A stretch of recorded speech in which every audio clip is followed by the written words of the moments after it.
we would have to go back to 2007 to Quincy Dobie for the last time the Rutgers Scarlet Knights had a player drafted in the first round of the NBA draft. We would have to go even further back to 1979 for the last time this New Jersey school had a player drafted in the top 10 when the Seattle Supersonics drafted James Bailey with the 6th overall pick. With this draft history and the fact that the Scarlet Knights have only made the NCAA tournament 8 times with one singular Final Four appearance in 111 seasons, it's safe to say the school's not a blue blood in the college basketball landscape. However, it's not too late to turn things around. Let's look at the Baylor Bears for a quick second. I know this is not a Baylor video, but bear with me. Pre the 2007-2008 season, Baylor only made the NCAA tournament 4 times, and 3 of those times were in the 40s. Starting with the 2007-2008 season, Baylor since has made the tournament 12 times with the national championship to boot. This can be attributed to the hiring of Scott Drew,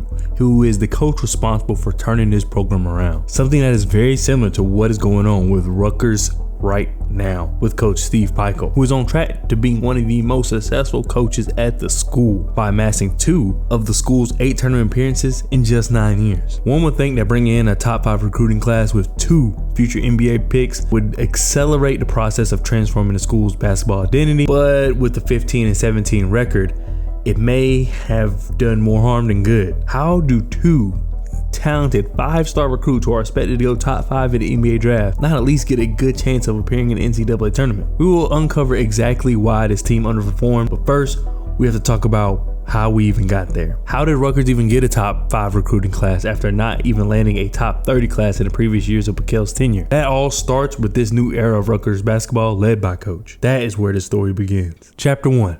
The hype. Before the commitment of Dylan Harper and Ace Bailey in 2024, Coach Steve Pikiell signed on to be the Rutgers head coach in 2016, after just coaching Stony Brook for 11 seasons and generating the only NCAA tournament appearance in school's history, which came during his last season as coach. That season was by far his most successful season, as the New York-based school were regular season champions, conference champions of the American East Conference, and made the tournament for the first time. Unfortunately for them, they were met with the Kentucky Wildcats in the first round and lost 85-57 by a Wildcat team that was led by Jamal Murray and Isaiah Briscoe, just to name a few players. This led to Coach Pikiell getting an offer from Rutgers and starting his first season with the program. That year, Rutgers had the 103rd recruiting class and weren't able to do much, as they finished with a 15-18 record and a 3-15 record in the Big Ten. While it wasn't a good season, it was still an 8-game improvement from their previous 7-25 season with Eddie Jordan as the coach. In Pikiell's first season, the team was great defensively. They just weren't able to score enough points, ranking 322nd in the country in points scored. The following year was much of the same. Great defense, 17th in points allowed, 20th in defensive rating,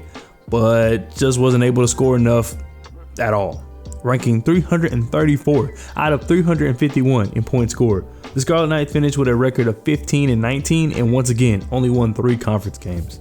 The 2018-2019 season saw a slight drop, with the team being 14-17, but this time the defense didn't even hold up, falling to 105th in the country, with the offense still lagging behind. They were able to get a couple upset victories with a win against 12-3 Ohio State, and again later in the season against a 21-8 Iowa team that was led by eventual player of the year, Luka Garza. At this point, Rutgers had 3 consecutive seasons that were much better than the previous 3 seasons before the coaching change. However, going near 500 every season is not how you're going to turn the program around. This is part of the reason why going into the 2019-2020 season, Pikiell and the Scarlet Knights had 126th recruiting class. Despite only bringing in 2 players, Rutgers were able to excel in the 2019-2020 season, finishing with a 20-11 record. This team was led by Ron Harper Jr., who is the son of 5-time NBA champion Ron Harper, who happens to be the father of, we'll get there soon. Anyway, this is the first squad to get a winning record under Steve Pikiell. The defense returns in full force by being ranked 19th in the country, while the offense still lagged behind. Ron Harper Jr. led all scorers with just 12.1 points per game. The season ended for the Knights in a 4-way tie for 5th place in the Big Ten, but unfortunately the season was cut short due to the pandemic. This season is where we could have saw Rutgers make their first NCAA tournament since 1991. It wouldn't be long before this team got their first chance in the Big Dance, however. Very next season, Rutgers went 16-12 and found themselves being one of 9 teams from the Big Ten to make the NCAA tournament. This squad was a little more balanced with the offense and defense, The scoring wasn't that much better, but it was good enough. It also proved to be a little more difficult considering the team had the 7th hardest schedule in the entire country, according to Ken Palm. The school was successful in their first tournament in almost 30 years as they upset 7th seed Clemson in the very first round and barely fell to the 2 seed Houston. This is the kind of momentum a program can build off of to generate long-term success. And it seemed long-term success is exactly what was in the cards for the program, because they end the next season with an 18-14 record, finding themselves being 4th in the Big Ten, but still had to play in the first 4, but ultimately lost to Notre Dame by just 2 points, 89-87. It's obvious at this point momentum was building for this team. It was just a matter of can it be sustained. Having big wins versus number 1 ranked Purdue and finding themselves back-to-back NCAA tournaments, can these small victories lead to bigger recruits and even more success? No.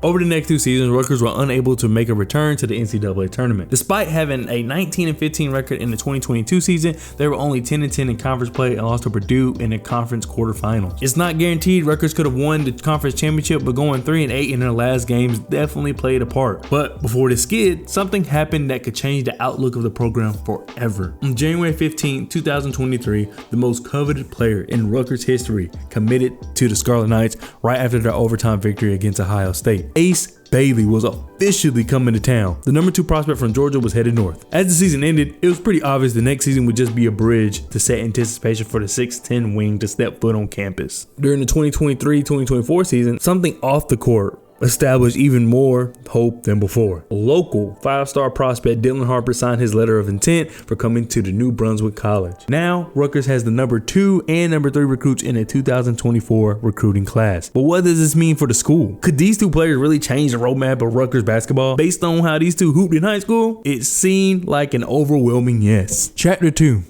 The arrival. Ace Bailey is a 6'10 wing prospect that projects to be a 3-level scorer at the high of his game in the NBA. He received offers from Tennessee, Auburn, Kentucky, Kansas, and Memphis, all good programs that have their fair share of talent come through. He has a high release that allows him to shoot over small defenders, and his length allows him to create separation with fades that even players of his size struggle to contest. This elite offensive skill set alone is what led him to being ranked the number 2 prospect in the country. His natural size leads to him being a competent defender, though his scoring ability outshines his defensive versatility on every scouting report. Bailey is a young player. He doesn't even turn 19 until August, so he obviously makes some defensive mistakes. However, many times he is capable of making up for those mistakes with his length, by being able to close out on shots, even with a late contest, as well as use his stride to move quickly around the floor and make crucial rotations. His defensive game needs work in terms of IQ, but his physical ability to play defense should not be questioned. There were plenty of times he was playing small ball 5 for this Rutgers team. His one true question, however,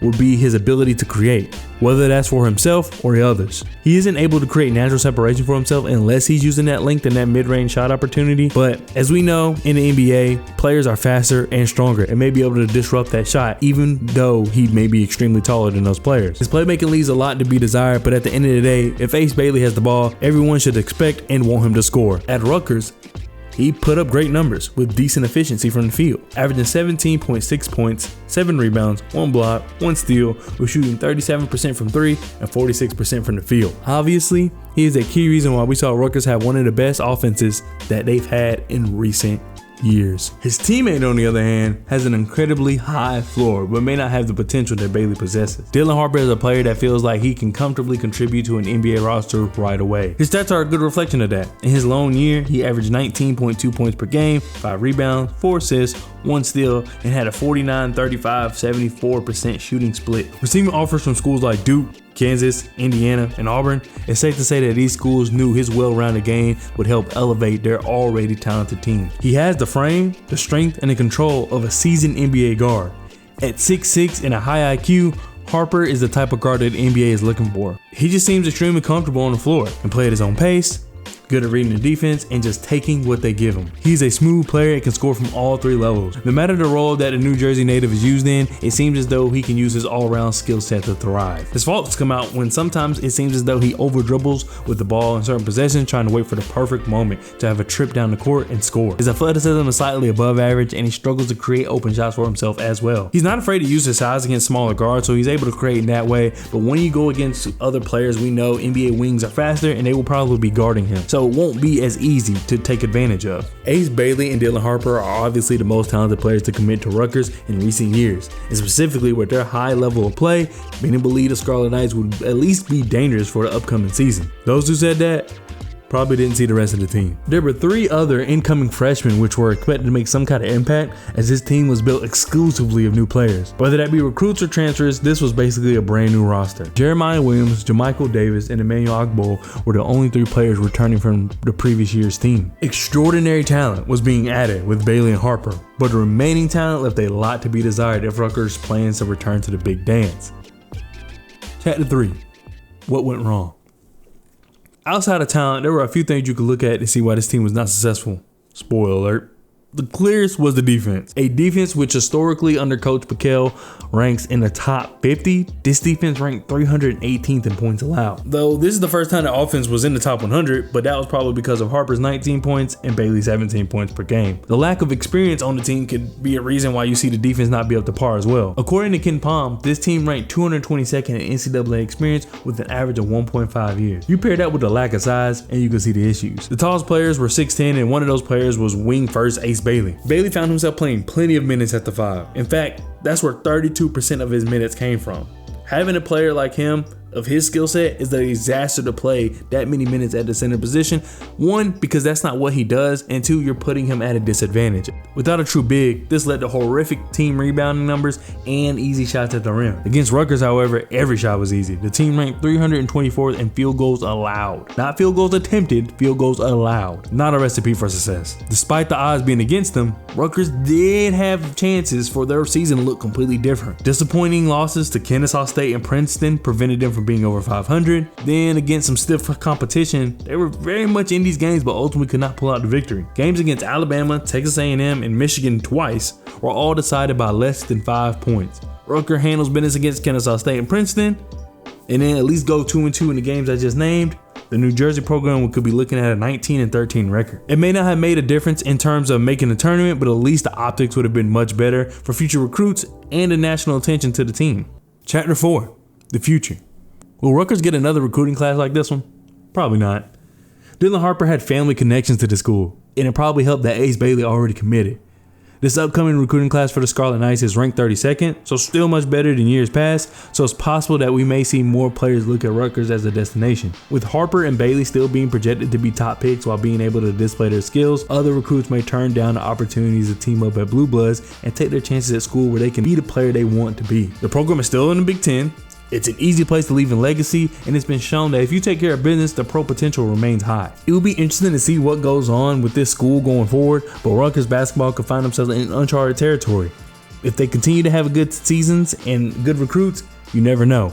What is unfortunate though is that we cannot see a successful team up in the college ranks once again. This typically has not worked out for players, as we expect them to reach high levels when they team up with some of the other best recruits, but we just have not been able to see it yet. It would have been a wonderful story nationally if these two could have brought a weak program any kind of success.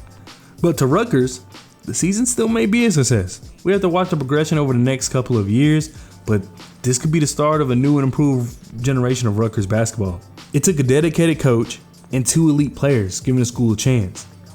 But at the end of the day, you never know how much just that chance could change the entire program. Isaiah has the class 9 points, and here we go. End to end. Dylan Harper!